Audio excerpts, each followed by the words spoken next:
حضرت موسیٰ علیہ السلام کے زمانے میں اللہ تعالیٰ نے جبرائیل امین کو بھیجا اور بھیج کر کہا کہ موسیٰ علیہ السلام سے کہو کہ وہ فلاں ایک شخص ہے، ایک شخص کے پاس بھیجا جو بہت زیادہ گناہگار تھا، لوگوں کے نزدیک عیار تھا، عیاش تھا، مکار تھا، گناہگار تھا، لیکن اللہ تعالیٰ نے موسیٰ علیہ السلام کے زمانے میں جبرائیل امین کو بھیجا اور بھیج کر کہا کہ اس گناہگار شخص سے جا کر کہو کہ ایک دعا مانگے میں اس کی دعا قبول کر لوں گا۔ جب اس کے پاس بھیجے تو جبرائیل امین پہنچے اور کہے کہ اللہ تعالیٰ تم سے ایک دعا مانگنے کے لیے کہہ رہے ہیں کہ جو دعا مانگو گی وہ قبول ہو جائے گی۔ تو اس نے کہا کہ جو متقی پرہیزگار نمازی آدمی ہے بس میں اس کی صحبت میں رہنا چاہتا ہوں۔ تو اللہ تعالیٰ نے کہا کہ اس کے مقدر میں جنت لکھ دو،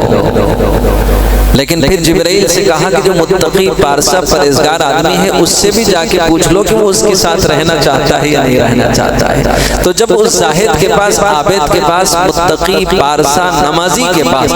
جب پہنچے اور پہنچ کر کہے کہ بھائی وہ شخص تمہاری صحبت میں رہنا چاہتا ہے، اللہ تعالیٰ کیا کہتے ہیں تم سے ایک دعا کی کیا کہتے ہیں درخواست کرتے ہیں کہ وہ مانگو قبول ہو جائے گی، وہ تو تمہاری صحبت میں رہنے کی دعا مانگا ہے، تم کیا چاہتے ہو؟ تو کہنے لگے کہ وہ شرابی، کبابی، بدبخت، زانی، عیار، مکار، میں اس کی صحبت میں رہنا نہیں چاہتا ہوں۔ تو اللہ تعالیٰ نے کہا کہ اس کے مقدر میں جہنم لکھ دو۔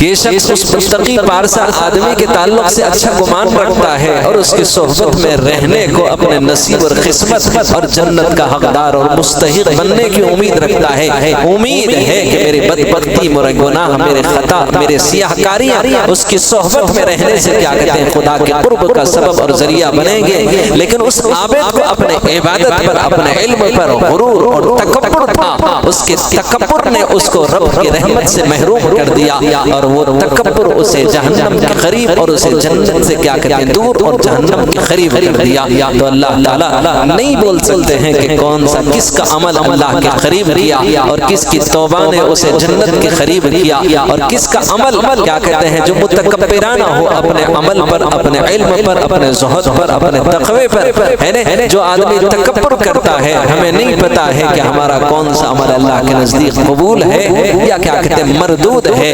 چاہے وہ چھوٹے سے چھوٹا عمل کیوں نہ ہو، اللہ کی ذات سے پر امید رکھو کہ امید ہے کہ مثقال ذرۃ خیر یرا، وہی عمل میری نجات اور مغفرت کا سامان بن سکتا ہے۔ اور پھر اس بات سے بھی ڈرنا کہ کسی جرم اور گناہ کو معمولی نہ سمجھنا، وہی جرم اور گناہ مثقال ذرۃ شر یرا ہلاکت، تباہی، بربادی، دہتے ہوئے انگاروں کا ایندھن بھی بنا سکتا ہے۔ اللہ تعالی ہمیں اپنے رحمت کے قریب اور حضور صلی اللہ علیہ وسلم کی سچی اطاعت اور اتباع کرتے ہوئے اللہ تعالی ہم سب کو اپنا قرب عطا فرمائے۔